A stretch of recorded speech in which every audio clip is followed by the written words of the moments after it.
Right, so welcome to the quarter presentations for ETC Australia for 2007. Today we're going to have two presentations, one from a team that was formerly known Velocity. They may still be called Velocity, they'll tell us about that. And the other team will be Synchronicity. So over to Velocity.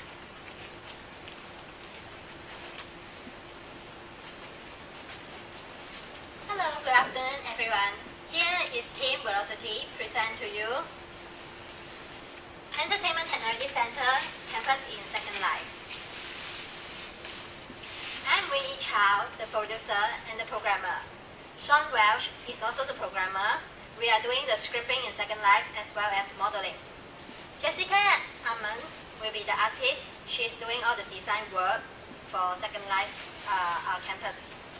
And Matt, who is unable to be here with us in this presentation, he's working as web page designer in Silicon Valley. Now I will pass it to Sean to tell us about our project. Thank you very much. I'm Sean Welch. The first thing you should know about the ETC Second Life campus is really just in the name itself. Second Life, as many of you will know, is an online world, internet-based sort of 3D virtual space where people can come together as avatars to interact and to express themselves creatively through user-generated content. The second half of it is, of course, ETC Campus. We're looking to extend the presence of the Entertainment Technology Center from the real-world physical campuses that we have currently in Pittsburgh, Adelaide, and Silicon Valley into this shared online space so that it's accessible to people all over the world. The assets that we're creating, the actual sort of what we're going to be doing with our time and what we'll have to sort of show off at the end of the semester will be first the geography. We're purchasing some land. Well, actually, we're purchasing a grid on which we are instantiating land. Then, once we have that established, we'll be designing a space that will include buildings and various other fixtures, which we will design and then implement from scratch using the Second Life modeling tools. And that's sort of the artistic half of it. The technical half of it is that we'll be dealing with the Linden Lab scripting language to build interactivity into place and to build in rules as to how things behave within our environment. When we came together to build this as our project, we had to think about who we were doing this for, how would this be used, what purpose would this serve, and essentially who is our client. There's some history beyond the instantiation of our group where we had a slight change of course at the beginning of the semester, and so we really were starting from scratch as the semester began. But with the ETC Second Life campus, we decided that our client really is the ETC itself, and we broke that out into three different sort of groups of people and what they would be interested in. The administration of the ETC, we hope will want to use this space, this virtual space, to promote the ETC itself, to have another conduit for sending information out to Second Life users. The faculty and staff may find it useful to put things into Second Life as far as distance learning, as far as online teaching opportunities. And then finally, the students have things that they can do in Second Life. They can certainly use it to interact with fellow students on different campuses or other Second Life users, but they can also use it to express themselves creatively and use it as a way of demonstrating their portfolio in an online manner that people from all over the world can get to without them having to mail things out. Now, the demographics of the people who are going to be using this, I mentioned that Second Life is an online community. We found that many of the Second Life people, Second Life residents as they're called, are sort of early adopters, and we think there's a lot of overlap between this type of person and the type of student, potential student I should say, that the ETC would like to attract. And so we're designing this partly with them in mind, but then as I mentioned, partly with the ETC itself in mind, as users for putting content out there, for expressing themselves, for building things. In terms of related work, most of the first sort of 4 weeks of the semester has been spent doing research, finding out what other people have done, what we might learn from their efforts. As far as we know, there isn't too much that Carnegie Mellon has not put much effort at all into Second Life, but a number of other institutions, companies have. So big players in Second Life right now include IBM, who have a customer support center that they man. Coca-Cola has put a large effort into a branding facility, and a couple of universities have really tried to move forward here, including the Ohio University and Drexel in Philadelphia. And with that, I'm going to pass this back to Wenyi. Thank you, Sean. We have a web page design. We'll put it's about our development process. We'll put up contact details, things of our team, concept art, what we have done, and what is the plan for futures, and welcome anyone to join us and contact with us in Second Life. Next, this is the island we have for Second Life. This is the shape of the island we are planning to have. First, we have the main welcome center in the middle of the sea, where we'll put everyone when they are teleport into Second Life to this island. They will be stuck at that, and they will have direction guide to other places in this island. And also we'll have the student office set up there. This student office are used for people who are interested on Second Life, and they can come to us and ask us questions about it. For this area, we are planning to give it to Pittsburgh campus. Anyone who are interested in Pittsburgh can build anything on there. And this area is for our project, our Australia campus. We'll have buildings of things about Australia, Adelaide, Second Life, campus in Second Life. We'll have building of BBW, improv, and whatever. And the rest of it is for Silicon Valley. And if any of the campus for future, like Japan, Singapore, or wherever else, if they need some place in Second Life, we can actually change the island shape, add in more lands for them. Next, we'll have Jessica to tell us about designs. Thank you. Okay, first of all, one thing that I did was I researched other universities. They basically had different spaces that served many different functions. A lot of spaces had dance clubs, lecture halls, galleries, information stations, and a lot of the buildings looked as though they existed or could exist. Others went different routes and took kind of like a caricature of their culture and blew it up stylistically, and which was kind of interesting and aesthetically pleasing. Some of the drawbacks that I saw and would like to avoid while designing the ETC Second Life Australia branch would be to kind of like stay away from that sort of realism that I saw.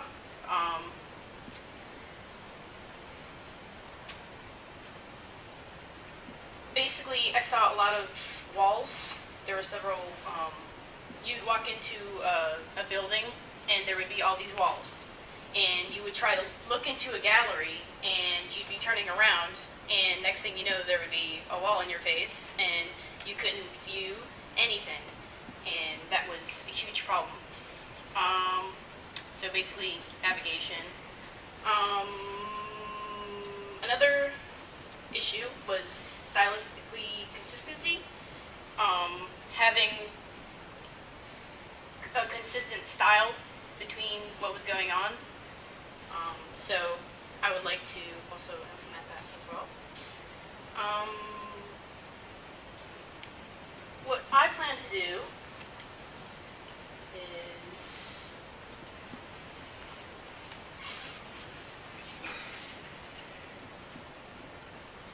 take a style and stick with it.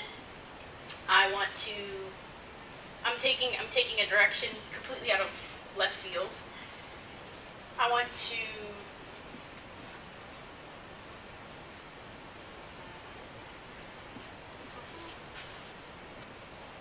So I decided to make a shipyard, and each ship has various parts of information about the ETC about it. So in this sense, like, for example, this ship would be the place, the ETC Welcome Center. So when you're first teleported there, this would tell you information about the ETC, and this would be used for BVW. It's just a big space, and like some of the other issues I found with like other universities about having like walls, I wanted places you can navigate around, on top of, or like inside of something large without walls, just getting rid of walls in general. So just big spaces, big interesting spaces is what I wanted to do to house what was really important about the ETC and keep people interested about it.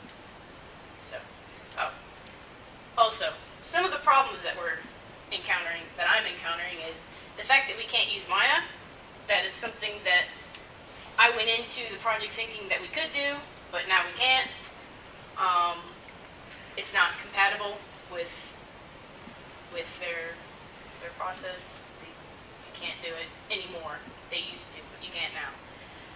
So we have to use just like they have their own scripting language, they also have their own modeling language, per se. So you can only use primitives. You can't manipulate things as well, so that kind of changes what we can do modeling-wise.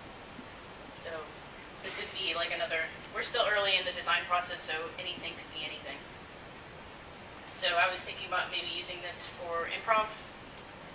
And this is for, remember when we showed you the map where the actual offices were going to be?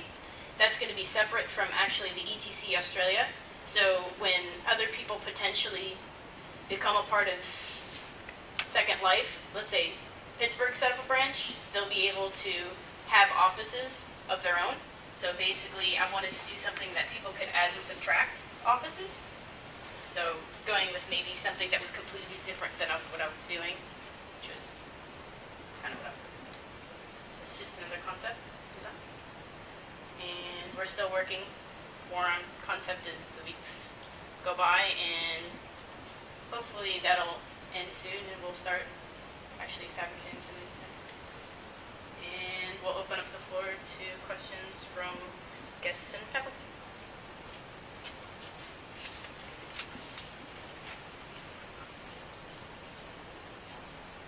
How much financial investment is involved in making this campus? You have to buy the land. Yep.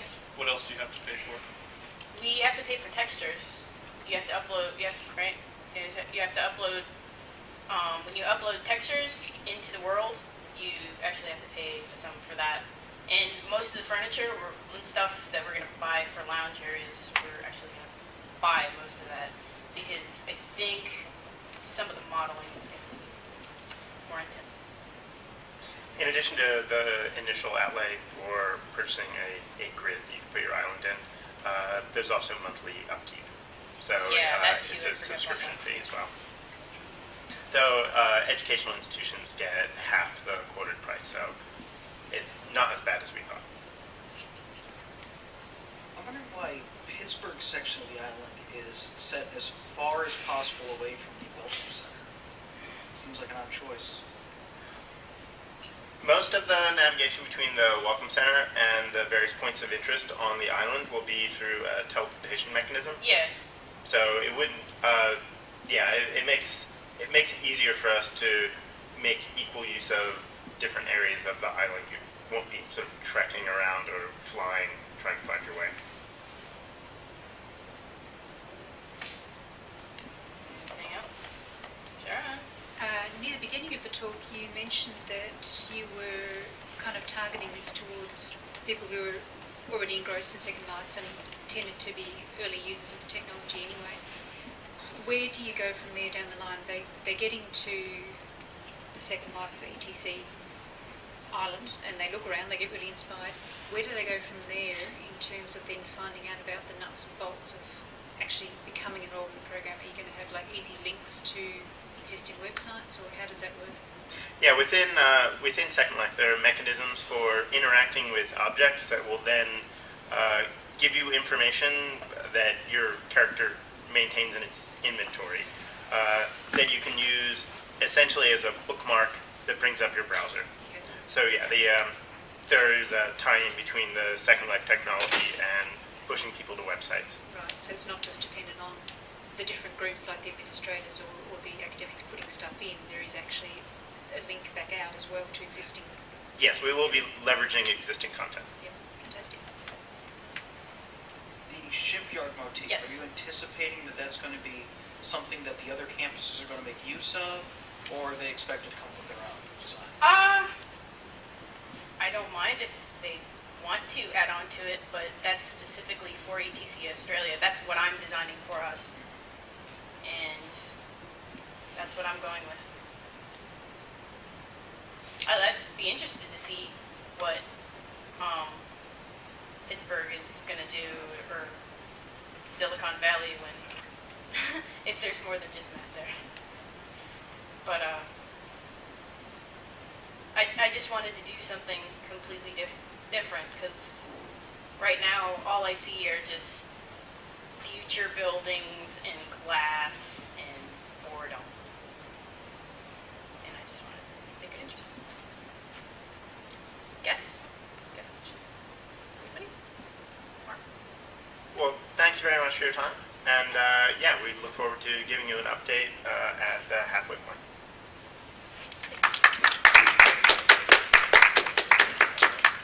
Thank you, Velocity. I guess that's still your name. We'll go with that. Okay, and so now I'm going to invite Synchronicity. I don't know if the whole team's coming up or who's presenting. Who do I hand this off to?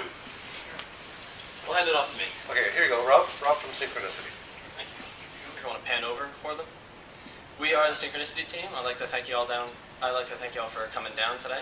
And our team consists of Michael Herring, all the way here on the left.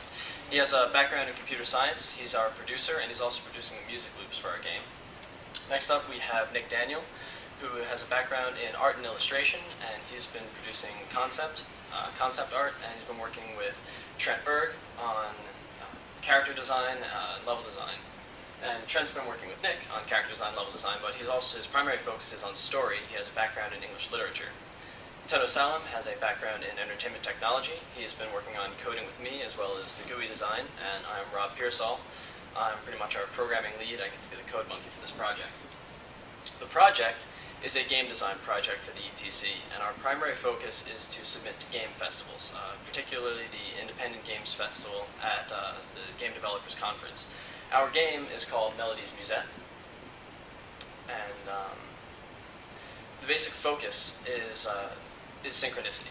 The synchronicity you've seen in games such as Rez, Guitar Hero, Dance Dance Revolution. But the thing about those games is that we feel that they were a little too constricting. They basically focus it so you have to play with a certain song, or you have to play a certain way through the level. And our game, we think it's a very unique take on synchronicity, and it's going to be a 3D action-adventure game with synchronicity as the primary focus. So you interact with the world in a regular time, and the world interacts with you in a regular time. And one of the conferences we've already submitted to is DIGRA, and we're actually going to be going to the Digital Games Research Association. They're holding a conference in Japan. Michael submitted a paper for us, being our producer. He's done the legwork, and we got accepted. So we're going to be going there, and we're going to be presenting, which is it's a boon to us because we thought that our concept was unique, and they do too. So hopefully it will be when we actually get to go in September. Our metrics are kind of based around these conferences. The biggest metric is for IGF. And that's going to be in October 15th. That's going to be our IGF build. Before then, we have an alpha build just to show all our functionality.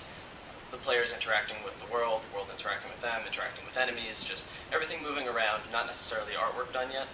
When we go to the IGF build, we want the artwork, we want the gameplay functionality, and we want 2 to 3 levels. We want the comprehensive story.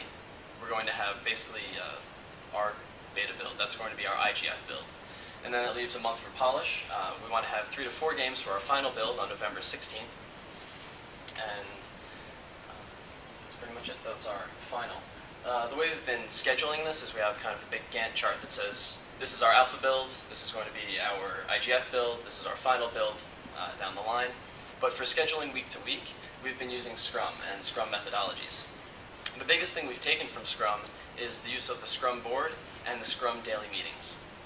Now, the Scrum daily meetings, we get together at the start of core studio hours and we have a quick 10-minute meeting to say where we were this past week, what we did yesterday, what we plan on doing today, and how we plan on getting it done. It's a very quick meeting just so we can all touch base, and then everything that we decide to, everything that we say we're going to get done goes up on the Scrum board in these little post-it notes. Post-it notes go here on the task side, and those tasks are then attributed to certain people on their lists here. The list acts as kind of like a timeline, so it starts on this edge and moves its way across until it falls off into the completed list.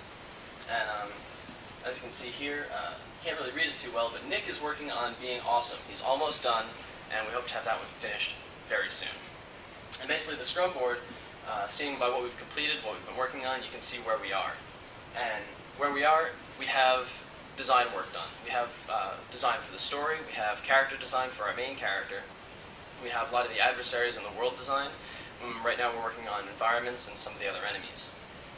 The music design, Michael's been working on that, and he's been doing a very good job. We have a number of loops to be played throughout the game. The GUI, we've been working with some paper prototyping, so we know how we want the GUI to work, how we want it to look. And we have a basic code prototype up right now, but that's not in with our demo. The demo actually has some enemy interaction, moving around the 3D world, and some camera work done. And the way you interact with enemies, if you ever played like an old NES game, the enemies have physical patterns. They move around, they do things, but they also have musical patterns. And we want to portray these musical patterns via the enemies pulsating, but that's not quite in our demo yet. We have the demo right here, and the character is going to move up and interact with them. And that drum you hear is the register. So the only thing is, the enemies aren't moving around right now, and the way you interact with them is just heard through that. And that's the way it goes. Got a bit of camera work coming up here, and we're using basically a camera that locks on to enemies. So it locks on here, it moves left and right, keeps a focus on that enemy, and that's the one you're attacking. And then you have the attack and the register, and you know what happened. And as you can see, this is our prototype code. This is demo stuff. All the art is reappropriated from previous projects in BBW, and as you can see, some of the collision spheres are still on in there. So I'm going to hand it over to Trent. He's going to talk about our art and our storyline. Thank you. And well, where we are is art, as Rob touched on, is we have completed character designs for our protagonist, many of our main antagonists. We have a number of enemy design sketches for a variety of the regular enemies. Our promotional materials, the poster and postcard, we have completed designs for those, and we have drafts of environments starting to come in as the story is fleshed out. And let me take you through the story. Right. This is our protagonist, Melody, as referred to in the title, Melody's Musette. Now, Melody is a girl who lives in Topia City. Topia City is a place under the thumb of an oppressive government called the Topia City Beautification Committee, who uses its unassuming name and absolute power to control every aspect of life in Topia City. Now, Topia City's logo is the giant, disembodied, manic smile. And Melody, our protagonist, actually more or less adopts that attitude regardless of whether authoritative posters are telling her to. So she gets along right in Topia City and actually is not generally perceptive enough to see how much control the Beautification Committee has. But as the story begins, the Beautification Committee has decided to extend its control over the city with something they call the hum. It's a unpleasant, pervasive music that permeates the city and exerts mind control over everyone inside it. Melody is actually outside the city when this began, and she managed to escape it. But she's soon found out, captured, taken to a research facility where people found to be resistant to the hum are imprisoned and researched. And once there, in herself, she finds a different kind of music. A force reveals itself to her that has the power to fight back against the hum. She uses this power to break out of the prison and return to Topia City and overthrow the hum. And we have our main antagonists here. This is the board of directors of the Topia City Beautification Committee, and technically no one in this world has a head that's attached to their body, but they take it to a bit of an extreme. They just pile their heads in the center of the desk there and have about one personality between them. This, another antagonist, is the consultant hired by the Beautification Committee. He's the one who came up with the idea for the hum. And he actually does have more of a personality than all of them put together, but it's mostly devoted to ego.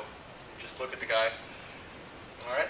And let me just take you through music here. This is one of the compositions. This is a screenshot from GarageBand, sort of a demo musical number that we've written up. And let me just show you how it plays.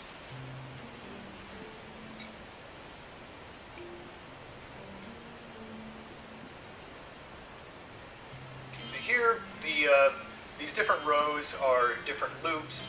The song is divided up into, and we've got a number of instruments, number of loops playing at the same time. This is what the song is like fully composed, but it doesn't go into the game like that. It goes into the game broken up, like this. See, here the loops are separated, and the way the game plays, as the player makes his way through the world, based on his performance, the different loops come together and begin to play at the same time, creating the full composition.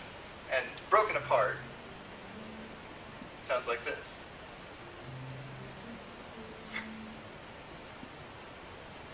Got the second loop on the top row coming in. And then the drums, everything's separate. And yeah, this is how it goes into the game, and it's constructed as the player plays through each level. And I'd just like to finish up by talking about some of the risks we've encountered that we foresee as we move forward with the project. The first one, obviously, the IGF deadline. This is a deadline that comes in the middle of the semester. If we weren't submitting, we would be able to work at a more leisurely pace. But this deadline creates a more frenzied pace, I suppose you'd say. Secondly, adherence to Scrum methodology. None of us have really worked with Scrum before, and we just have to make a choice to be on the same page about this, so Scrum can really work for us. And lastly, animation. We've got a small team, we've got only one dedicated artist, and as it turns out, there's not going to be an art and animation studio project at Pittsburgh this semester as we've been anticipating, so just going to have to do all of this in-house, and it's just going to require a lot more work. All right, and so that's the Synchronicity project, and thank you very much. Get the other team out here. Let's open it up to questions. All right.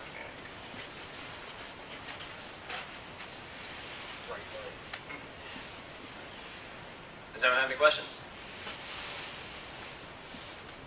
Thank you. It's been a great presentation. Oh. So what will you be doing as a team at the conference in Tokyo? We'll be presenting a paper on synchronicity and game design at the DGRA conference.